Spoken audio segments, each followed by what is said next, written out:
Ja, schönen guten Abend hier im Saal und zu Hause. 25 Jahre Villa Aurora. Auch wenn es anders aussieht, hier ist kein Teleprompter. Wenn es hin und wieder ein bisschen improvisiert wirkt, meine Damen und Herren, dann ist das so. Wir sind so, aber wir werden es hinterher hinbekommen. 25 Jahre Villa Aurora, und es ist nur ein kleines bisschen länger her, als ich als Student in den Hügeln von Pacific Palisades herumgestrichen bin. Ich habe heimlich über die Zäune geguckt und habe versucht, in die Villa Aurora reinzukommen, aber ich hatte nicht wirklich den Mut, dort zu klingeln. Heute weiß ich, wer geklingelt hat, der wurde von Martha Feuchtwanger auch reingelassen. Diese Erkenntnis nutzt mir heute nachträglich nichts mehr. Dafür ist die Villa Aurora inzwischen sowas wie ein zweites Zuhause geworden. Selbst in meiner Studentenzeit, die noch nicht so ganz lange her ist, konnte man noch spüren, was Exil in Pacific Palisades und an der Westküste bedeutet. In den Straßen wurde Deutsch gesprochen oder ein sehr deutsches Englisch gesprochen. Und dieses besondere Ambiente, das wir in Pacific Palisades und an der Westküste haben, das kriegen auch unsere Stipendiatinnen und Stipendiaten mit. In diesem Zentrum des deutschen Exils in Pacific Palisades und in Santa Monica waren insbesondere die Häuser von Leon und Martha Feuchtwanger und von Katja und Thomas Mann die Zentren des deutschen Exils. Beide dürfen wir heute als Residenzen bewirtschaften, und 25 Jahre Villa Aurora, das feiern wir heute Abend. Unsere Stipendiatinnen und Stipendiaten können auch heute noch viel von dem Geist, der dieses Exil dort umweht, mitbekommen. Man muss es sehen, um es zu glauben. Vielerorts lebt die erste Generation des Exils noch. Und niemand von uns fliegt nach Deutschland zurück, ohne ein Stück Sachertorte bei Barbara Schönberg zu Hause bekommen zu haben. Das ist sicherlich dieses besondere Ambiente, was auch dazu führt, dass es zu besonderen Leistungen kommt. Oscars, Büchnerpreise, Leibniz-Preise, Bundesfilmpreise, Preise und Nominierungen. Irgendwas müssen die Stipendiatinnen und Stipendiaten der Villa Aurora richtig machen. Und ich glaube auch, einiges haben wir als Team, als Villa Aurora richtig gemacht. Unsere Zuwendungsgeber, die Jurys, die Teams vor Ort. Ich glaube, darauf können wir stolz sein, und das wollen wir heute Abend auch feiern. Die tollsten Jahre kommen natürlich noch, denn die letzten 4 Jahre waren fordernd, das weiß jeder. Deutsche Kulturinstitutionen in den USA. Das zeigt aber auch, was bürgerschaftliches Engagement und was der Weg in die amerikanische Zivilgesellschaft hinein durch Einrichtungen wie die unseren ermöglichen, auch in 4 Jahren der Trockenheit deutsch-amerikanischer Beziehungen. Die tollsten Jahre kommen also noch. All das wäre nicht möglich gewesen ohne 6 starke Frauen und 2 Männer. Zuvorderst natürlich Marianne Heuwagen, die als Freundin von Martha Feuchtwanger den Stein ins Rollen brachte. Claudia Gordon und Margit Kleinman vor Ort, die als Direktorinnen die meiste Zeit für die Profilbildung sorgten und unsere Stipendiaten gefordert und gefördert gleichermaßen haben. Hier in Berlin in den Anfangsjahren Mechthild Boris Knopp, viele Jahre Annette Rupp und in den letzten Jahren Heike Mertens. Aber natürlich vor allem auch Joachim Bernauer, der erste Leiter der Villa Aurora vor Ort, damals noch vom Goethe-Institut ausgeliehen, heute Institutsleiter in Rom, und soviel ich weiß, schaut dazu. Herzliche Grüße von hier aus. Ganz besonders denken wollen wir heute Abend aber an Freimut Duwe, meinen Vorgänger, ohne den dies alles nicht möglich gewesen wäre. Freimut Duwe ist im Frühjahr in der ersten Welle der Pandemie verstorben, weshalb wir uns nicht angemessen von ihm verabschieden konnten. Wir wollen heute Abend diesen Abend ihm widmen. Marianne Heuwagen wird später über ihn berichten. Ein solcher Abend in einem hybriden Format macht mehr Arbeit als ein normales Format, doppelt so viel. Ein herzlicher Dank daher an unsere Teams, an Heike Mertens, an Mirko Lux und an Jutta Blücher, ein wirklich aus tiefem Herzen empfundenes Dankeschön, dies so zu ermöglichen. Ja, heute 25. Geburtstag, den 26. werden wir groß feiern. Heute Abend gibt es nur großes Programm. Der erste Programmpunkt, ein Grußwort des Auswärtigen Amtes. Frau Staatsministerin Michelle Müntefering musste kurzfristig absagen. Corona erfordert den Einsatz. Aber wenn ich ehrlich sein soll, lieber Andreas Görgen, Andreas Görgen, der Leiter der Abteilung Auswärtige Kulturpolitik des Auswärtigen Amtes, wird übernehmen. Lieber Andreas, wenn wir uns von einem eine Rede wünschen könnten für heute Abend, dann doch von dir. Denn von den sogenannten Zuwendungsgebern hast du uns fast die Hälfte der Zeit mit Unterbrechungen begleitet, gefordert, gefördert, angespornt und manchmal auch liebevoll in die Grenzen verwiesen. Insofern freue ich mich sehr, dass ausgerechnet du ein paar Worte an uns richten wirst. Meine Damen und Herren, ich wünsche uns allen einen spannenden Abend und lieber Andreas Görgen, du bist dran.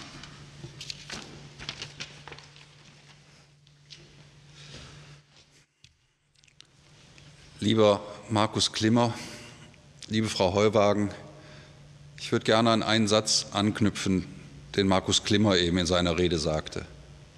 Wer klingelt, wird reingelassen. Wer klingelt, wird reingelassen, auch wenn das verkürzt ist. So ist es doch ein wunderbares Bild dafür, was das Exil in den USA für unzählige deutsche Künstlerinnen und Künstler, Wissenschaftlerinnen und Wissenschaftler, Bürgerinnen und Bürger bedeutet hat.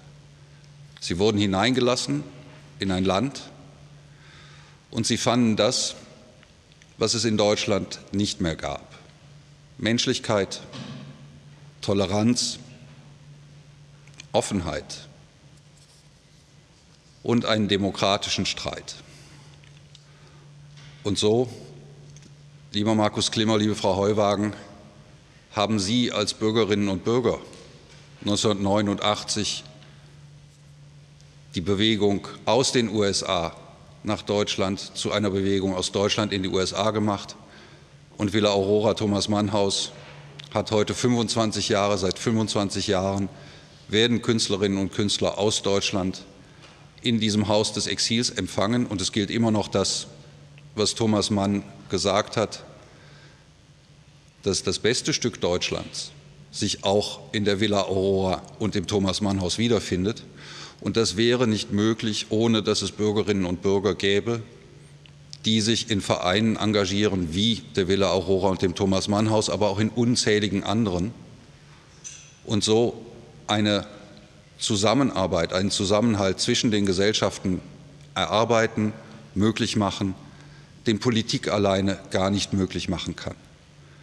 Und deswegen ist, glaube ich, der 25. Jahrestag auch ein wunderbarer Anlass, dem Vorstand der Villa Aurora, dem ganzen Team und allen voran Frau Mertens als Geschäftsführerin sehr, sehr herzlich zu danken dafür, dass Sie das machen, was Politik nur ermöglichen, aber nicht selbst machen kann. Nämlich die Arbeit für Kunst und Kultur, die Zusammenarbeit zwischen den Kontinenten und zwischen den Menschen, die Politik fördern, aber nicht selbst machen kann. Ganz besonders gilt das und galt das in den vergangenen 4 Jahren für unser Verhältnis zu den USA. An vielen Stellen, nicht nur in der Villa Aurora und nicht nur im Thomas Mann Haus, sondern auch an vielen anderen Stellen. Und dieses gemeinsame Deutschlandjahr unter dem Motto Wunderbar Together hat es gezeigt, an vielen Stellen haben Bürgerinnen und Bürger den Kontakt zwischen unseren Ländern gehalten, da wo es für die Politik schwieriger war. Wir danken dafür sehr und wir danken sehr dem Deutschen Bundestag, dass er uns in diesen Bemühungen unterstützt und uns in jedem Jahr von Neuem ermuntert, auffordert, manchmal auch unsere Grenzen weist, wie wir uns als Verwaltung zusammen mit der Zivilgesellschaft um dieses wichtige Thema zu kümmern haben.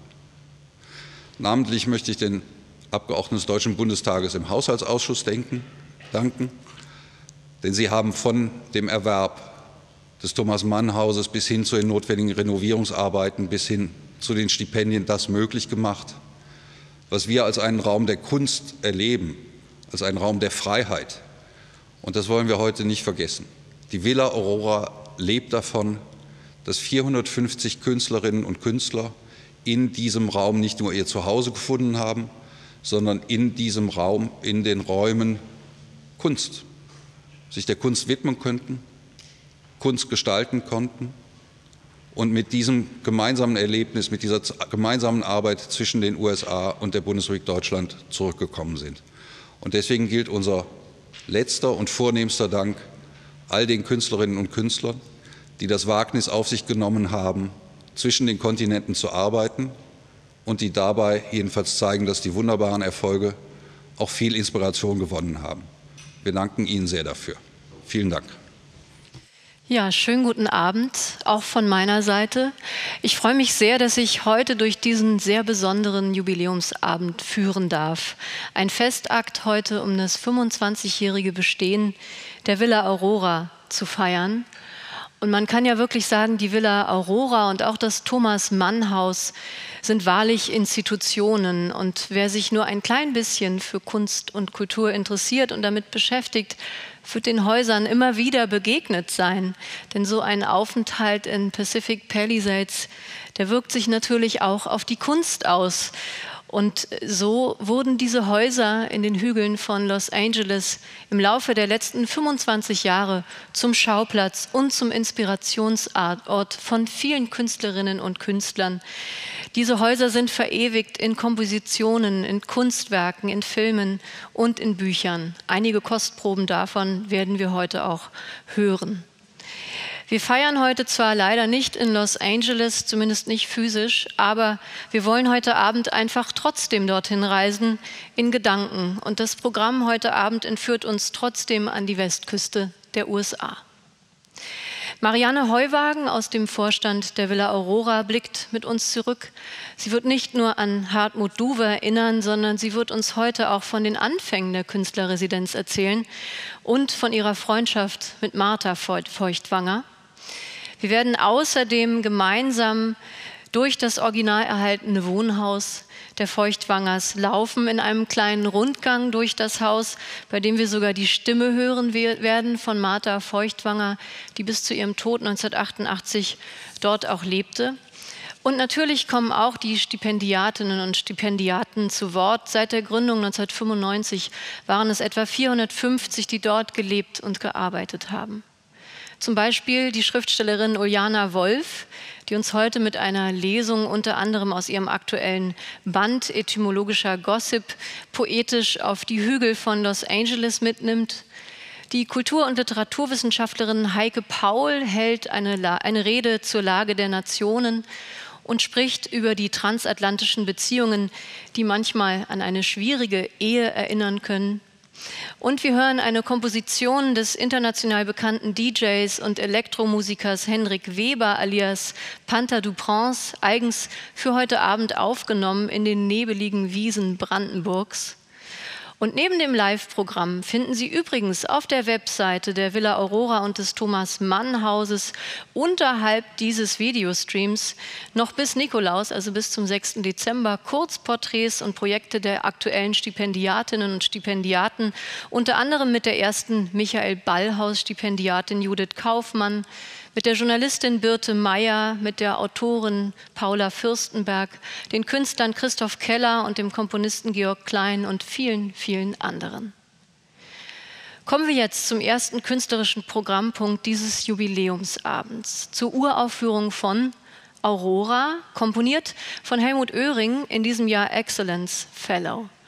Helmut Oehring wurde 1961 in Berlin geboren und hat eine sehr besondere Tonsprache, die auch damit zusammenhängt, dass seine Muttersprache zunächst die Gehörlosensprache war. Erst mit 4 Jahren lernte er die Lautsprache. Aurora hat er Anfang des Jahres in Los Angeles komponiert für das Adumar Saxophonquartett und für die Musikerin Susanne Kohnen am wundersamen Musikinstrument Theremin.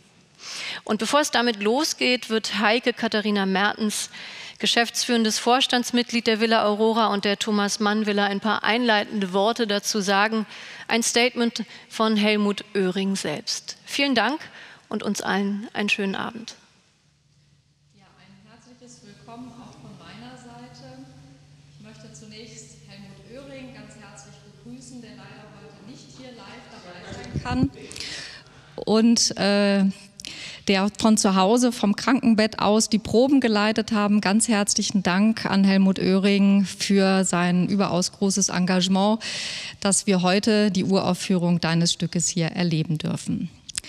Helmut Oehring hat am Anfang des Jahres in Los Angeles den Komponisten und Musikkritiker Walter Arlen kennengelernt. Walter Ahlen musste als 19-Jähriger aus Wien vor den Nazis fliehen und emigrierte in die USA. Ihnen, Herr Ahlen, ist dieses Stück heute gewidmet. Helmut Oehring macht es Ihnen nachträglich zu Ihrem 100. Geburtstag zum Geschenk. Und wir freuen uns darauf, hoffentlich ganz bald auch in Los Angeles Ihren Geburtstag wieder feiern zu können. Nun darf ich Ihnen die Worte von Helmut Oehring persönlich vorlesen. 2020 ist mit Abstand eines der seltsamsten und unwirklichen Jahre. Es begann für mich in Los Angeles mit Sonnenaufgängen, wie ich sie noch nie erlebt hatte. Jeden Morgen erwachte ich früh in der Villa Aurora im Leon Feuchtwanger Room und sah durch das kleine alte Fenster links von mir über dem fernen Stadtrand die aufgehende Sonne, rechts davon den Pazifik und dazwischen das Riesenrad auf dem Santa Monica Pier. Nirgendwo habe ich ein derartiges Aufeinanderprallen, um nicht zu sagen Verunfallen von Licht und Dunkelheit, Schönheit und Dreck, Empathie und Gleichgültigkeit, Entwertung, Glauben und Zerstören erlebt, wie in der Stadt der Engel. Ob ich in Leon Feuchtwanger oder im Franz-Werfel-Room oder in der Garage komponierte, ich hatte immer den Topanga Canyon im Rücken und vor mir den Pazifik mit den 4 vorgelagerten Inseln. Dies waren das Land und das Meer der Tonga. Sie hatten als erste das gesamte Los Angeles Bassin besiedelt, eine Fläche von über 4000 Quadratmeilen, hatten es urbar gemacht und ihre magischen Orte geschaffen. Diese Native Americans erlebten die gleichen Sonnenaufgänge wie heute die unzähligen Menschen, die sie hier Homeless People nennen. Los Angeles, dieses Sonnenparadies ist mittlerweile selbst ein zerbrechlicher Homeless-Tanzplatz, wie auch die meist zubetonierten, bebauten, magischen Plätze der Ureinwohner. An diesem Ort sind die Ärmsten wie auch die Reichsten im Exil. Aurora aus Nachtschatten ist eine Arbeit über Abschiede, Verdrängung, Exil, über die daraus resultierende Losheit, über Vaterland, Muttersprache, das Ausradieren, Ausreißen, Löschen. Es handelt von den magischen Orten der Tonga und von Ost- und West-Berlin, von deutscher Geschichte und Schicksalen. Davon, wie es ist, verfolgt und heimatlos zu sein, im Exil, in einer Riesenvilla, in einem fremden Land, mit anderer Sprache, historische Romane in Deutsch zu schreiben. Oder wie Schönberg, den Survivor of Warsaw zu komponieren und einen seelischen Exit zu finden aus den Schatten dieses Sonnenortes. Im Februar meines Aufenthaltes in Los Angeles arbeitete ich an 2 poetischen Audio-Video-Dokumentationen über die schweren Unruhen und Aufstände in LA, in den Stadtteilen Watts 1965 und South Central 1992.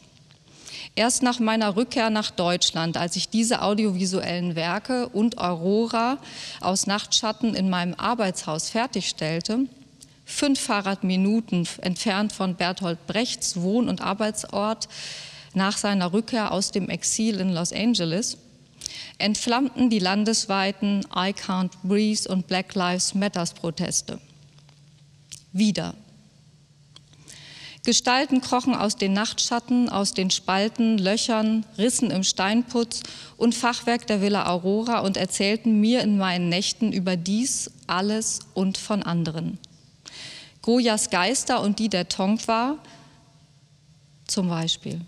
Die Native People glaubten ganz fest daran, dass alles Wasser, wir selbst und auch unsere Orte erfüllt sind mit Leben. Sie glauben an die Ideen, in die alles Lebendige hereinfließt und an die Botschaften, die zurückstrahlen. Sie hatten das Wasser, sie hatten das Wissen um diese existenziellen Verbindungen. Aurora aus Nachtschatten, Geräuschbilder von Grundkonflikten und Loyalitäten, Gesang vom menschlichen Faktor und den Grundfragen menschlichen Zusammenlebens, Licht und Schatten der auf- und untergehenden Sonne an diesem Nichtort. So Helmut Oehring über das Stück. Ich begrüße nun ganz herzlich das Aduma Saxophon-Quartett und Susanne Kohnen am Theremin. Vielen Dank, dass ihr da seid.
Markus Klimmer hat es ja eben schon gesagt, wir wollen heute unserem langjährigen Vorsitzenden Freimut Duwe gedenken, der am 3. März nach langer Krankheit im Alter von 83 Jahren in Hamburg verstorben ist.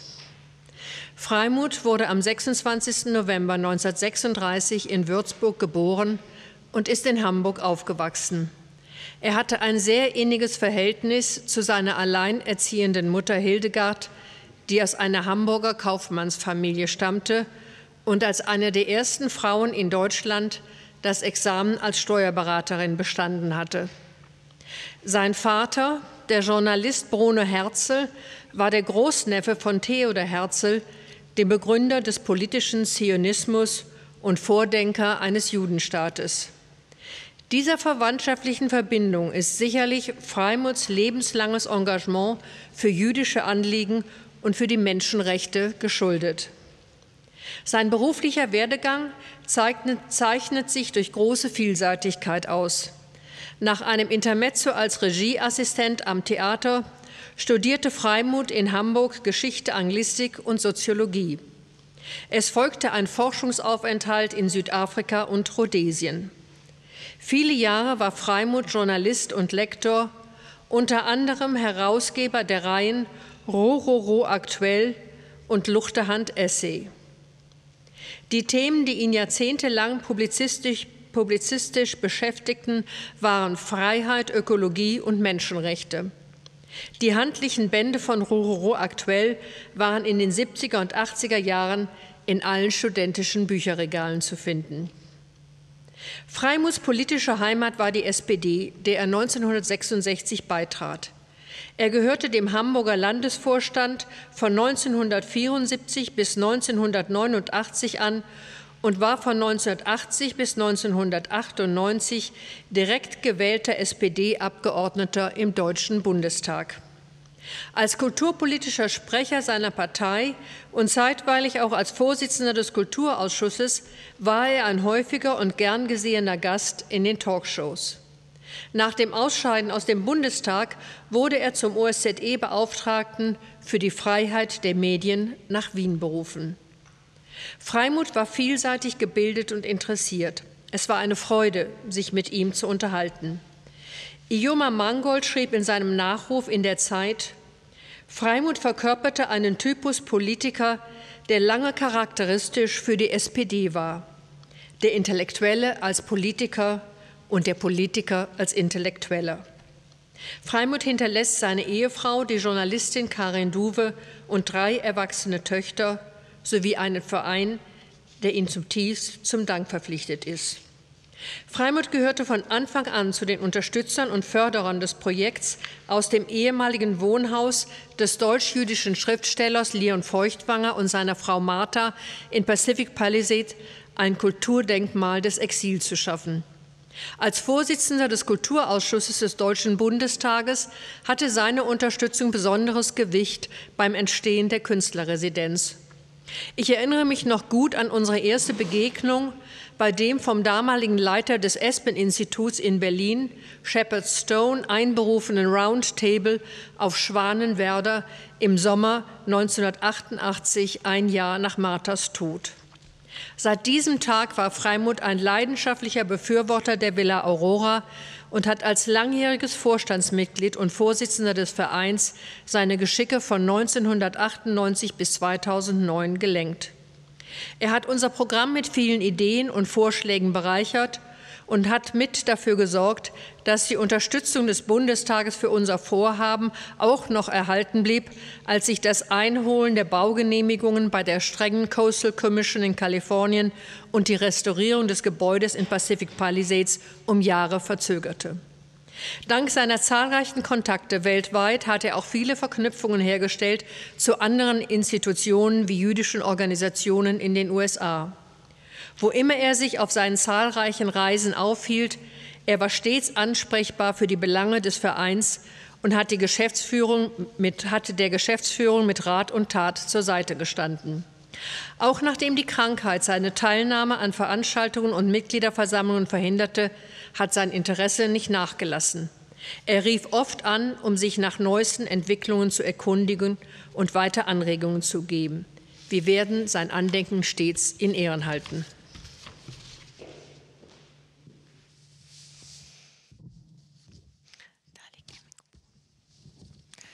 Ja, liebe Frau Heuwagen, vielen Dank für Ihre Erinnerungen an Hartmut Duwe. Sie sind ja auch eine langjährige Förderin dieses Künstlerprogrammes. Vorhin wurde schon gesagt, eigentlich sind Sie diejenige, die den Stein ins Rollen gebracht hat. Nein, das Letzte würde ich nicht für mich in Anspruch nehmen, aber ich gehöre zu den Mitgründern des Vereins, ein Jahr nach Marthas Tod. Denn das Ehepaar Feuchtwanger hatte ja die Villa Aurora der USC, University of Southern California, vermacht und hatte ihnen in ihrem Testament gestattet, das Haus zu veräußern für den Fall, dass dieses Geld erforderlich sei, um die Bibliothek zu erhalten. Ihnen ging es vor allen Dingen um die Bibliothek, die sie ja schon zweimal verloren hatten, in Berlin und in Sanary.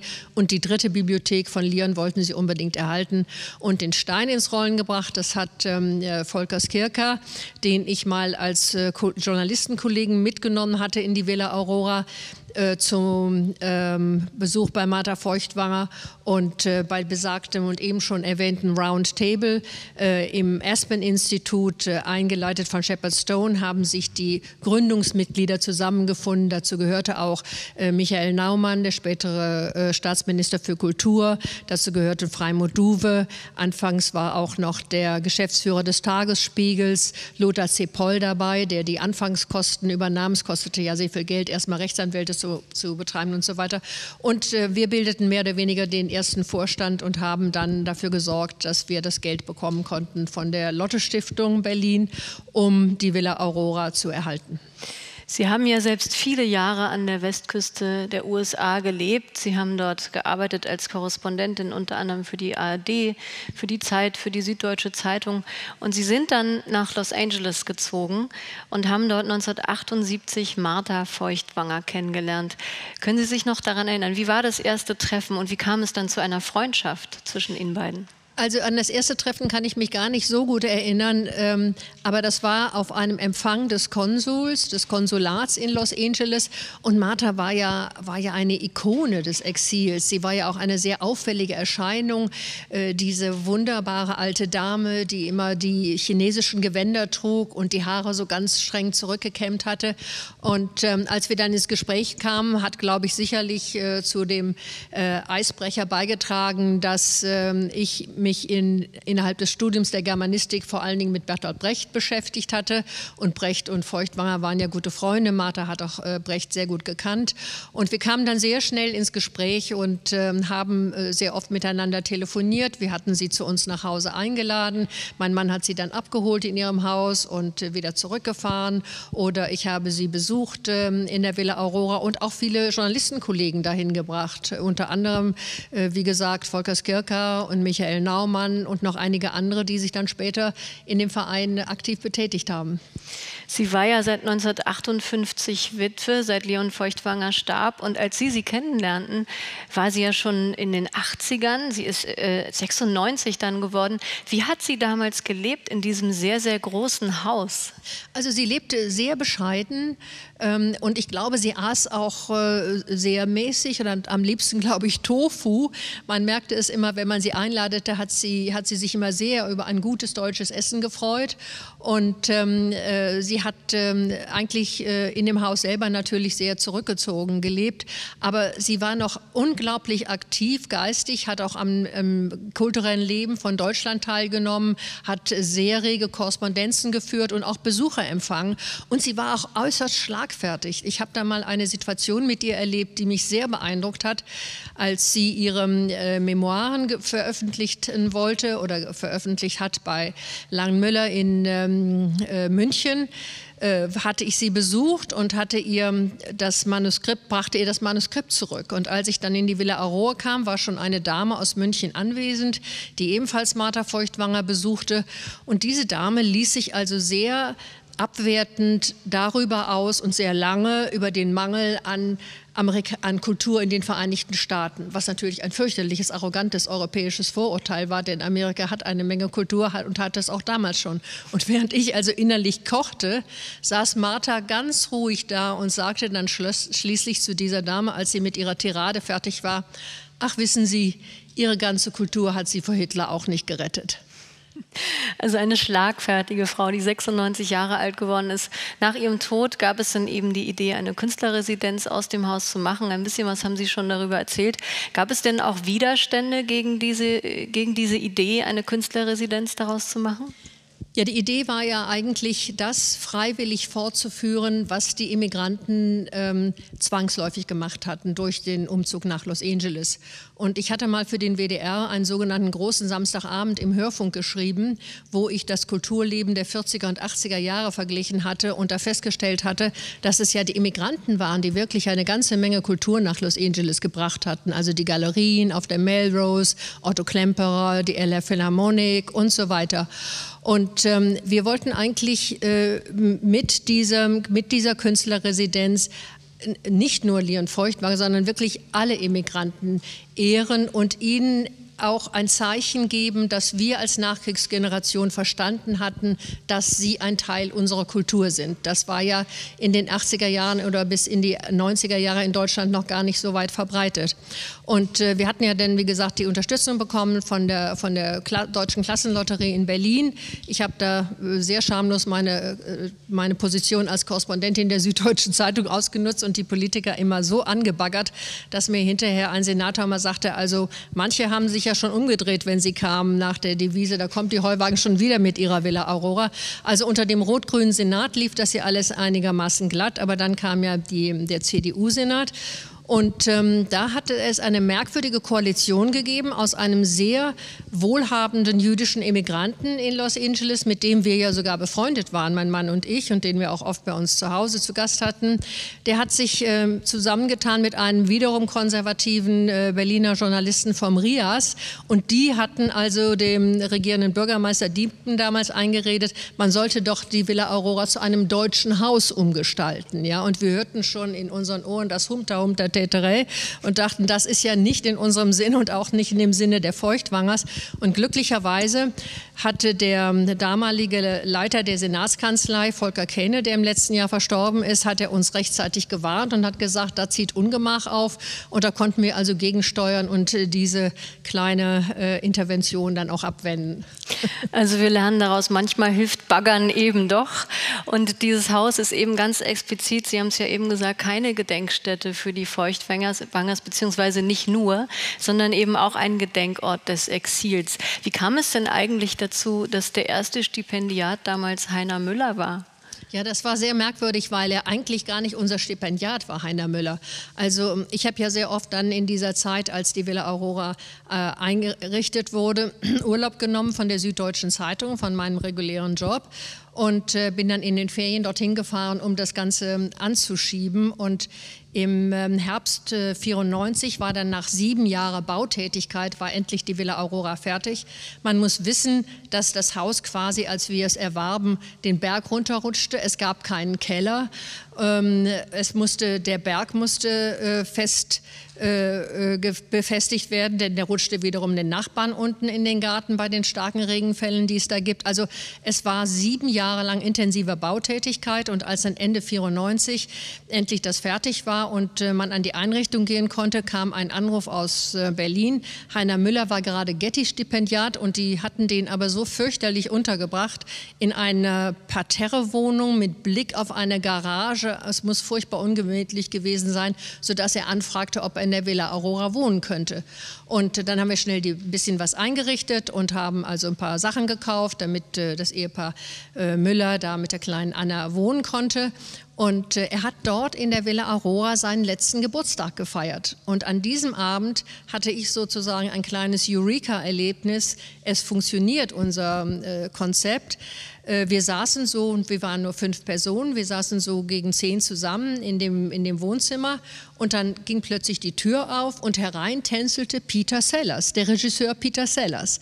Und da war mir klar, also das Konzept, daraus eine Künstlerresidenz zu machen und dafür zu sorgen, dass dann europäische Künstler dann auch ihre amerikanischen Counterparts dann treffen können, das funktioniert.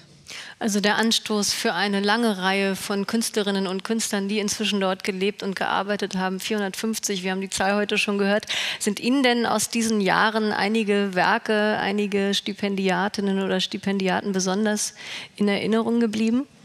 Also es gab einen Vorfall, der gar nicht mal mit Stipendiaten von uns verbunden war, sondern mit einem Programm, was wir oder unsere damalige Geschäftsführerin organisiert hatte. Wir haben mal die Biermösel Blasen in die Villa Aurora eingeladen. Man muss dazu sagen, das ist eine heute leider nicht mehr existierende bayerische Volksmusikgruppe, aber die machen keine traditionelle Volksmusik, sondern Volksmusik sozusagen im Sinne mit Texten so, die in Richtung von Brecht und Feuchtwanger gehen, also sehr kritische Texte. Und die haben ja auch eine CD aufgenommen mit Jörg Hube, der dann aus dem Erfolg liest, dem wunderbaren Roman von Feuchtwanger über München und den Aufstieg der Nazis in Bayern, der schon 1930 erschienen ist. Und die haben tatsächlich in der Villa Aurora gespielt. Und die haben ihre langen Alpenhörner da ausgepackt in diesem Wohnzimmer. Das ging also zwischen den Zuschauern durch. Aber es war eine wunderbare Sache und ich habe gedacht, das hätte Martha und Leon Feuchtwanger sicherlich gefallen, die Alphörner da in der Villa Aurora. Alphörner gehören ja auch gerade zu den Instrumenten, die es gerade schwer haben in diesen Corona-Zeiten. Wie geht es denn der Villa Aurora und dem Thomas-Mann-Haus im Moment? Wie sind denn jetzt die Umstände, die Bedingungen für die aktuellen Stipendiatinnen? Ja, die sind ja gar nicht da. Ich meine, wir können weder die Stipendiaten in die Villa Aurora noch die Fellows ins Thomas-Mann-Haus einladen in diesem Jahr wegen der Corona-Bedingungen. Und es gab ja auch strenge Einreisebeschränkungen in den Vereinigten Staaten. Also wenn Programm stattfindet, dann findet es digital statt und so wie heute Abend ja auch. Aber vor Ort kann eigentlich zurzeit nichts passieren.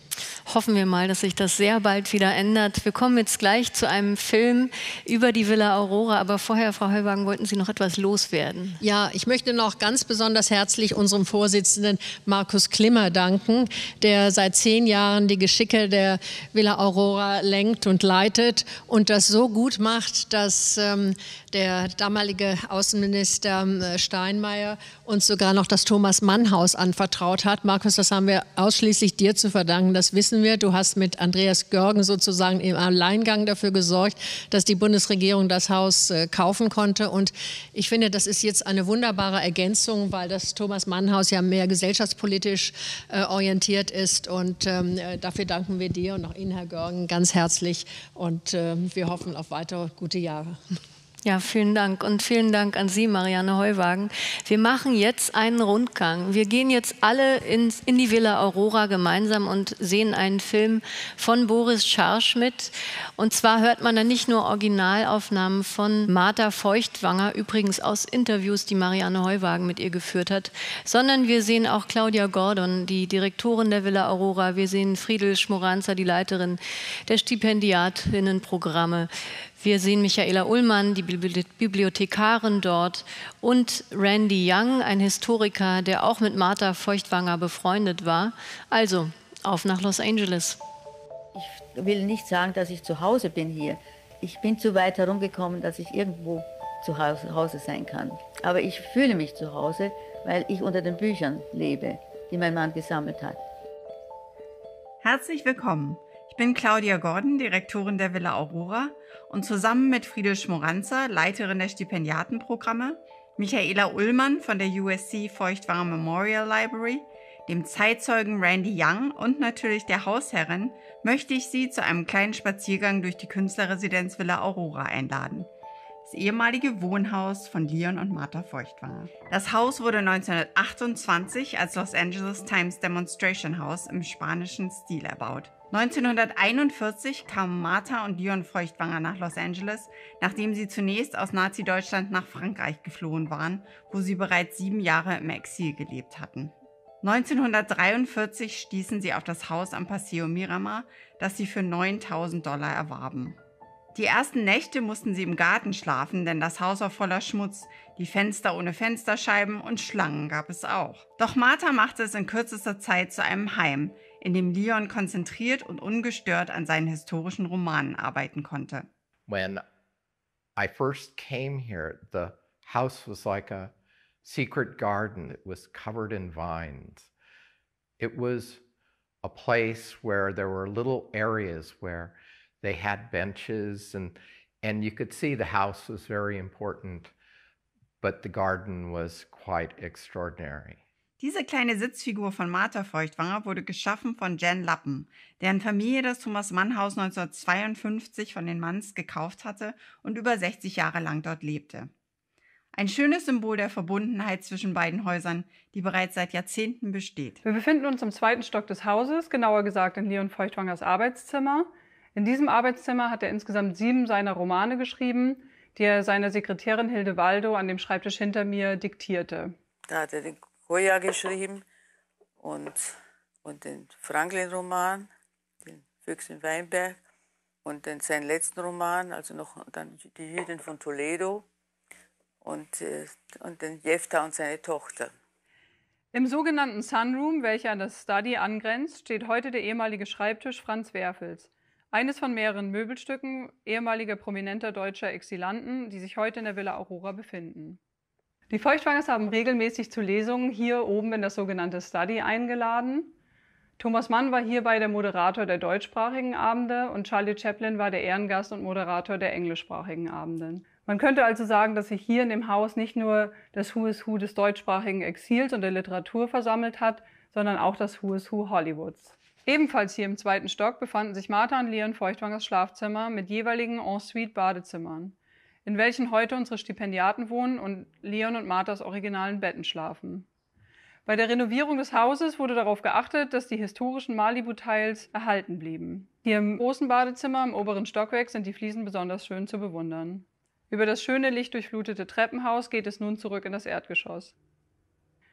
Hier im historischen Esszimmer werden nach den Veranstaltungen Getränke serviert, sodass das Gespräch mit den Gästen und Stipendiaten in ungezwungenem Rahmen weitergeführt werden kann. In der angrenzenden Küche lassen unsere Stipendiaten die Abende ausklingen oder kochen gemeinsam. Hier befinden wir uns im Salon, dem größten Raum der Villa Aurora. Den Teppich hatte Martha Feuchtwanger einer Nachbarin abgekauft, um ihn dann Leon zum Geburtstag zu schenken. Die Kunstgegenstände, Möbel und Bücher im Haus sind übrigens aus dem Originalbesitz der Feuchtwangers. Sie werden heute von der Feuchtwanger Memorial Library an der University of Southern California verwaltet. Seit Gründung der Künstlerresidenz Villa Aurora im Jahre 1995 finden hier im Salon viele unserer Veranstaltungen statt. Unsere Künstler präsentieren hier ihre Arbeiten einem interessierten internationalen Publikum. Wir veranstalten Konzerte, Vorträge, Lesungen und Filmvorführungen, darunter auch Stummfilmabende, bei denen die Orgel zum Einsatz kommt. Sie wurde von der Firma Artcraft in Santa Monica gebaut und konnte 2010 mit Spenden aus Deutschland und den USA restauriert werden. Als die Feuchtwangers in der Villa Aurora lebten, wurde die Orgel von der Hausherrin sowie Hans Eisler und Bruno Walter gespielt, der zu Leons 70. Geburtstag eine eigene Komposition zum Besten gab. Dieses Gemälde, gemalt 1945 von dem Künstler Ernest van Leyden, hat den Feuchtwangers wohl ursprünglich nicht so gut gefallen, denn es hing an einem weniger prominenten Platz. Heute hängt es jedoch hier im Salon, sodass Martha und Leon bei Veranstaltungen stets präsent sind. When she came into the room, the way she dressed, the way her demeanor was somebody you really listen to, very imposing. Well, what happens is that I asked her, I said, gosh, you really pull your hair back. And it looked almost painful. And she says, oh yes, a chief facelift. Angrenzend an den Salon ist der große Balkon mit Blick auf den Pazifik und den Garten, der Marthas ganzer Stolz war. Und das ist die Bank, auf der Brecht und Feuchtwanger zusammen saßen. Das bekannte Bild, das schon überall abgedruckt wurde, nicht? Da saßen sie zuletzt und die Ruth Berlau hat die Aufnahme gemacht. Das war, ich glaube, 47. Nach Leons Tod lebte Martha noch fast 30 Jahre allein in der Villa Aurora, unterstützt von Leons langjähriger Sekretärin Hilde Waldo. Martha engagierte sich in diesen Jahren besonders für junge Künstlerinnen, Wissenschaftlerinnen und Aktivistinnen sowie für die Beziehung zwischen den USA und Deutschland. Martha was very part of modern American politics at the time. She raged against Ronald Reagan, and she was somebody who was an environmentalist. And a lot of our conversation was kind of saving the mountains that are around this house. She knew the mountains well. She knew the ocean well. She would go every morning go down the hill, walk down. This was into her 90s. She would walk down the hill, go swimming in the ocean, be back home by 8 o'clock, and would do her phone calls. Wir hoffen, unser kleiner Spaziergang hat Ihnen gefallen und wir freuen uns darauf, unser 25-jähriges Bestehen im nächsten Jahr gemeinsam mit Ihnen zu feiern. Der Schauspieler Homolka zum Beispiel, als er kam, hat gesagt, wo Sie hinkommen, sieht es überall gleich aus. Das ist genau wie in Sanare, wo wir gelebt haben. Und auch der Stil des Hauses und dass der Garten so ungeheuer bewachsen ist, das ist alles auch in Frankreich so gewesen.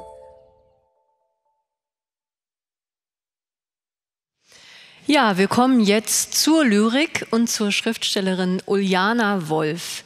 Sie ist 1979 in Berlin geboren und sie war vor 10 Jahren war sie einige Monate lang in der Villa Aurora als Stipendiatin. Das Schreiben und Denken von Uljana Wolf wird oft mit dem Stichwort Grenzgängertum in Verbindung gebracht und das wirkt sich auch auf ihr Schreiben aus. Ihr erster Band hieß Kochanie, ich habe Brot gekauft. Da schritt sie deutsch-polnische Grenzen ab. Und später begann sie auch, die deutsch-US-amerikanischen Grenzen abzuschreiten. Sie ist viele Jahre lang gependelt zwischen Brooklyn und Berlin. Heute wird sie aus ihrem neuen Band lesen, Etymologischer Gossip, Essays und Reden. Bei Cookbooks wird dieser Band sehr bald herauskommen. Außerdem wird sie alte und neue Gedichte lesen und ein Projekt von damals, als sie in der Villa Aurora war. Uljana Wolf, welche Erinnerungen haben Sie denn an Ihre Zeit damals in Los Angeles? Hat Sie der Aufenthalt damals zum Schreiben inspiriert? Ja, ich hatte eine wahnsinnig wilde und schöne Zeit, muss ich sagen. Es ist auch schön, die Bilder jetzt noch mal zu sehen. Ich bin mit einem Projekt gekommen und habe ungefähr 4 wieder mitgebracht. Ja, also ich habe an einem Gedichtband gearbeitet, ich habe recherchiert und gelesen. Ich habe eine Kollaboration mit dem kanadischen Komponisten Mark Sabat angefangen, der damals mit mir dort war. Ich habe das Projekt angefangen, aus dem ich gleich lesen werde, und habe unglaublich viel mitgenommen, von dem ich heute noch zehre. Ich habe neulich wieder 3 Gedichte aus einer Schublade gezogen, die dort entstanden sind und die ich dann fertig gemacht habe, erst jetzt sozusagen. Da Sie ja nun so eine Grenzgängerin sind zwischen den Welten, wie wirkt sich denn der Wechsel zwischen den Sprachen auf Ihr Schreiben auf Ihre Worte aus? Der ist tatsächlich sehr, sehr prägend geworden. Ich übersetze ja auch aus dem Englischen und aus anderen Sprachen Lyrik. Ich lebe aber auch zweisprachig, meine Familie ist zweisprachig. Und ich habe angefangen, das einfach auch die Fehler, die dabei passieren, die Überlagerung zwischen Sprachen als poetische, als Plus sozusagen, als Surplus und auch als Subversion zu betrachten. Der Essayband, der jetzt erscheint, heißt Etymologischer Gossip.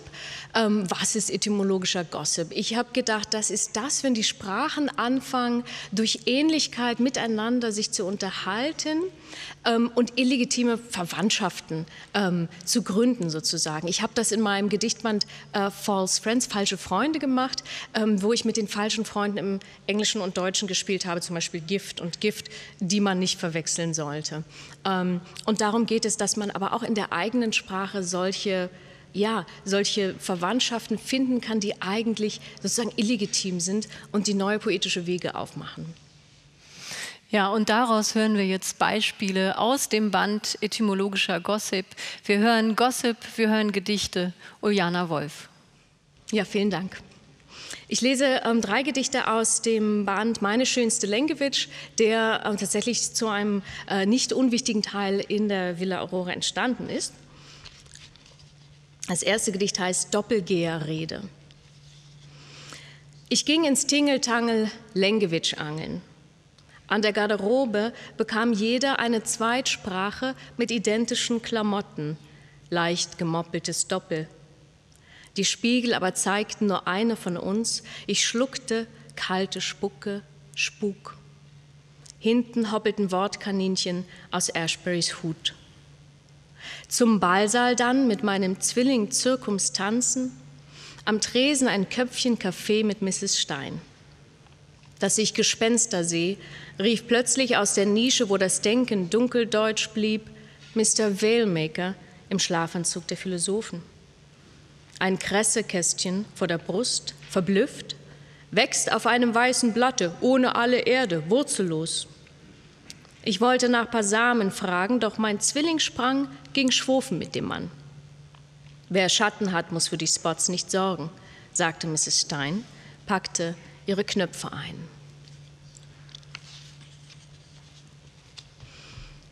Ja, und über das Phänomen Zweisprachigkeit im historischen Kontext geht es in den nächsten 2 Gedichten. Rede mit Koppelzwilling. Bedenke die Lenkewitsch eines Koppelzwillings. Bedenke die Schimmerschaft des englischen Königs. 7 Sprachen beherrschte der vom König beherrschte Koppelzwilling, aber wie verteilt? 3,5 Sprachen pro Zwillingskopf oder 2 mal 7 Sprachen zu 14 gekoppelt? Oder haben diese immer öffentlichen Brüder, um sich nicht zu doppeln, um einander Atemabstand zu entlocken, ihre Sprache in der Mitte aufgespalten? Du die Fürwörter, ich die Für-was-Wörter. Nur bei der Dehnung der Selbstlaute kamen sie sich ins Gehege. Das war 28 Jahre lang und wuchs am Rücken zusammen. Zweite Rede mit Koppelzwilling. Ich wundere, ob die Koppelbrüder nachts, wenn sie nicht schlafen konnten, weil einem das Bein juckte, dem anderen das gleiche Bein im Gegenüberkopf nicht, wenn einem die Milz stieg in des anderen übervolles Kummersieb, ob sie einander übersetzten, am Zackenkranz des Dämmerns ihre Felle wetzten, ob der König sie als Sprachmaschine auf den Marktplatz karrte, morgens die Tribüne knarzte, gegenüber die frühen Fische, the fish, poisson, poison, und ob von der Klinge der Fischfrau Skalen sprangen, kleine, kopflose Reigen oder Regen, darin, wenn man hinüberschaute, erst das Glänzen, das Benennen, dann die Luft verschwand.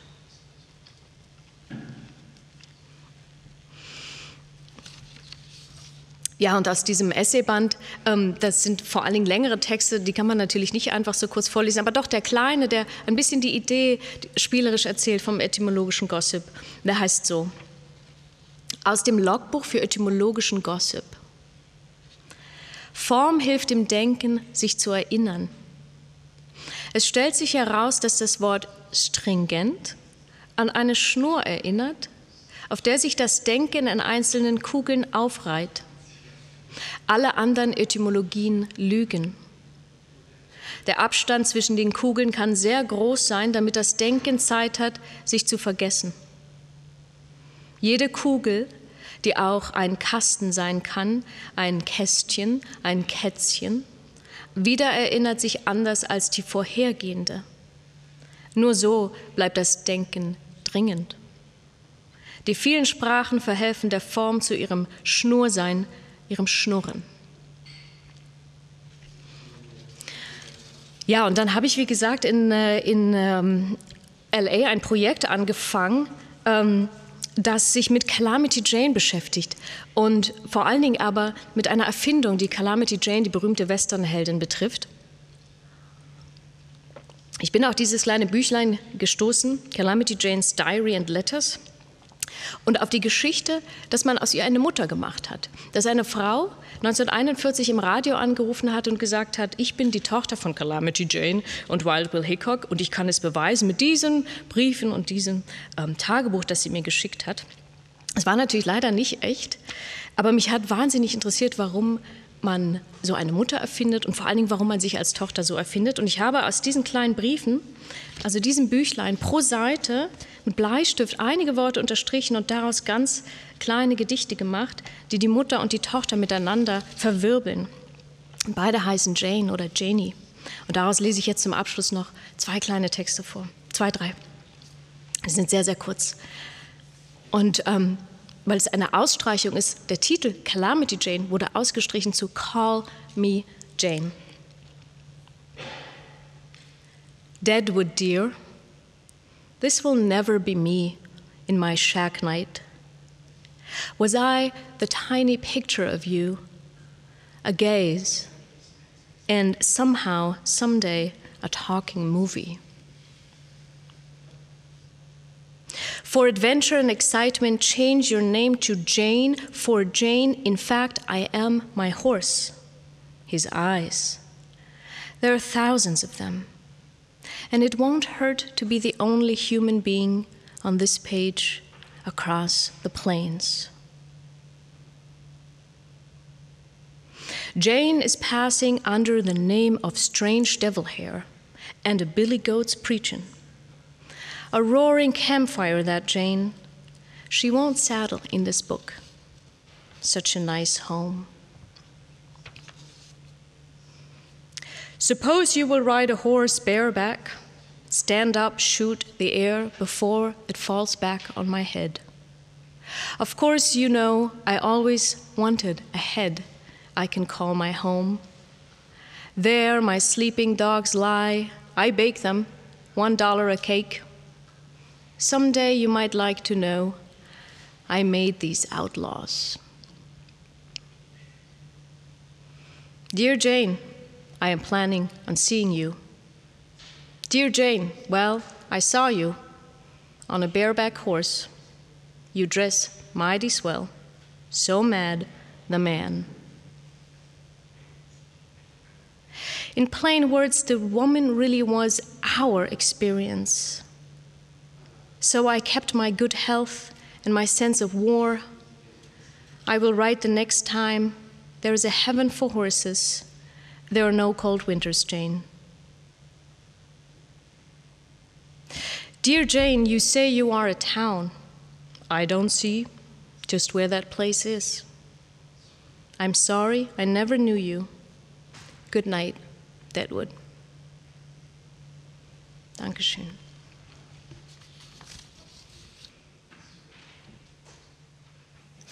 Ja, vielen Dank, Uljana Wolf, für diese Lesung, unter anderem mit Texten, die in der Villa Aurora entstanden sind. Wir kommen jetzt zu einer Rede zur Lage der Nationen, die ganz anders ausfallen wird als die State of the Union Address, bei der der amerikanische Präsident seine Einschätzung zu den Verhältnissen des Landes gibt. Nein, wir hören jetzt eine Rede der Kulturwissenschaftlerin Heike Paul, die sich die transatlantischen Beziehungen vorgeknüpft hat.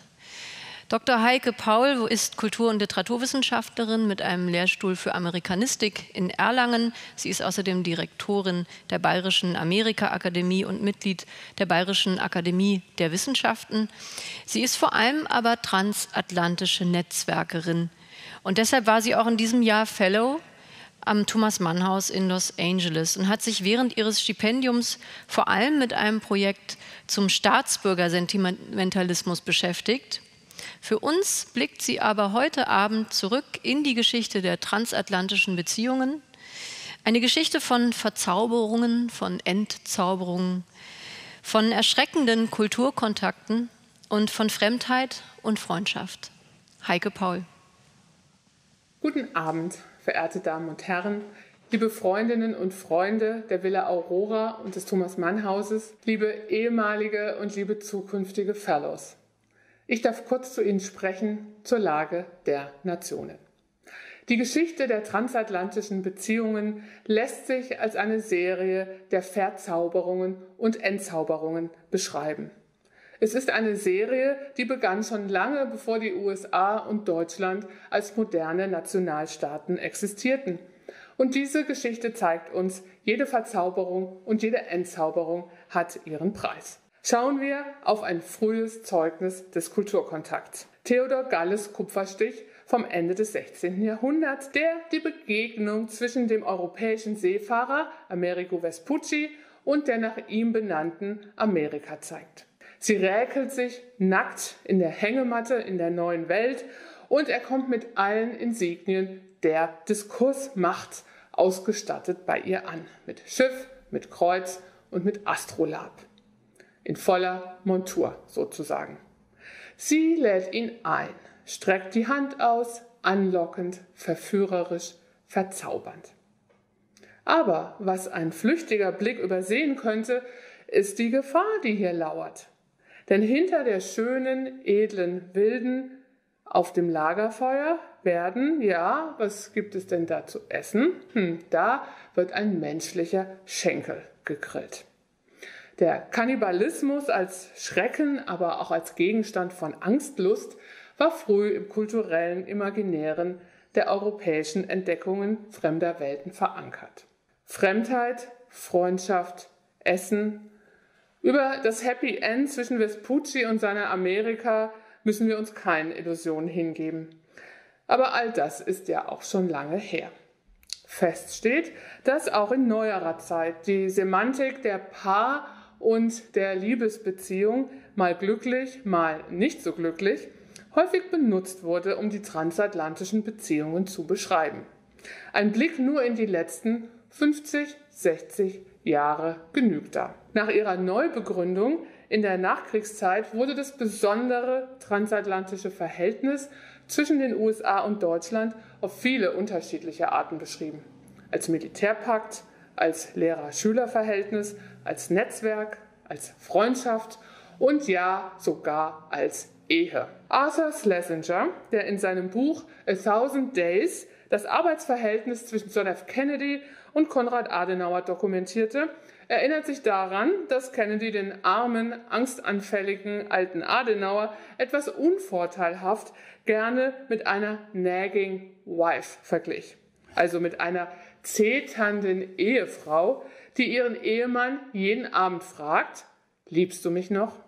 Und wenn er, der Ehemann, wiederholte, dass er das tue, dennoch wieder fragte, aber liebst du mich wirklich? Und dann auch noch einen Privatdetektiv auf ihn ansetzt. Soweit Kennedy über Adenauer. Sicher ist diese Analogie aus einer präfeministischen Zeit und erscheint altmodisch und problematisch in mehr als einer Hinsicht. Und dennoch ist sie irgendwie auch aktuell, die Sache mit dem Liebesbeweis und dem Liebesentzug. Vor nicht allzu langer Zeit, ein paar Jahre liegt es zurück, da rechnete Bundespräsident Frank-Walter Steinmeier vor, dass täglich mehr als 100 Millionen E-Mails täglich den Atlantik überquerten. Und auch wenn wir davon ausgehen, dass das nicht alles Liebesbriefe gewesen sind, waren sicher einige davon durchaus Dokumente der Freundschaft, der Zuneigung und der gegenseitigen Verzauberung. So viel ist sicher. In dem gerade erschienenen Band seiner Memoiren A Promised Land schreibt Barack Obama sehr positiv über die deutsche Kanzlerin, ihre ruhige, pragmatische und unaufgeregte Art zu führen, ihre zurückhaltende Bescheidenheit und ihre unbedingte Verlässlichkeit. All das hebt er lobend hervor. Angela Merkel und Barack Obama teilten dann auch noch ein gemeinsames Abendessen kurz vor Ende seiner Amtszeit. Fast wie ein Candlelight-Dinner sah es da aus, harmonisch und sehr vertraut. Und sicher musste hier niemand Angst haben, vom anderen gefressen zu werden. Kurze Zeit danach verließ Barack Obama das Weiße Haus.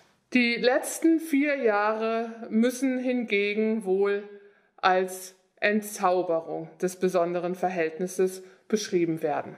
Oft war schon von einer ernsthaften Beziehungskrise die Rede. Bisweilen habe ich sogar die Metapher des Rosenkrieges vernommen und eines recht einseitigen noch dazu. Vielleicht denken Sie da auch an den Film mit Kathleen Turner und Michael Douglas, in dem sich das ehemals glückliche Paar hemmungslos bekämpft. Aber dieser Vergleich ist wohl doch zu extrem. Denn Rosenkriege enden ja meist in Scheidung. Gelegentlich führen sie zur Eheberatung und manchmal auch zu einem Neuanfang. Und diesen Neuanfang, den wünschen wir uns von ganzem Herzen auch für unsere transatlantischen Beziehungen. Vielen Dank für Ihre Aufmerksamkeit. Viele Grüße.